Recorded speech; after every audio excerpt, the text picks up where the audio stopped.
ಹೊಳೆನರಸೀಪುರ ತಾಲೂಕಿನ ಬಡಕ್ಯಾತನಹಳ್ಳಿಯಲ್ಲಿ ವಿದ್ಯುತ್ ತಂತಿ ತುಂಡಾಗಿ ಭತ್ತದ ಹುಲ್ಲಿನ ಗುಡ್ಡೆಯ ಮೇಲೆ ಬಿದ್ದ ಪರಿಣಾಮ 2 ಎಕರೆ ಭತ್ತದ ಹುಲ್ಲು ಸುಟ್ಟು ಕರಕಲಾಗಿದೆ.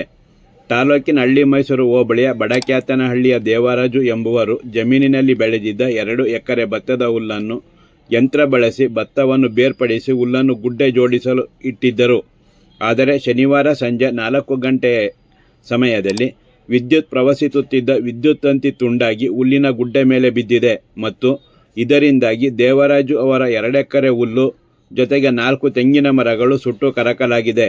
ಪ್ರತ್ಯಕ್ಷದರ್ಶಿಗಳು ಮಾತನಾಡಿ, ವಿದ್ಯುತ್ ತಂತಿ ತುಂಡಾದ ಬಗ್ಗೆ ಲೈನ್ಮ್ಯಾನ್ಗೆ ಫೋನ್ ಮಾಡಿದರೆ ರಜೆ ಮೇಲಿದ್ದೇನೆ ಎಂದರು. ಆದರೆ ಸಹಾಯಕ ಇಂಜಿನಿಯರ್ 10 ಸಲ ಫೋನ್ ಮಾಡಿದರೂ ಫೋನ್ ರಿಸೀವ್ ಮಾಡಿಲ್ಲವೆಂದು ದೂರಿದರು.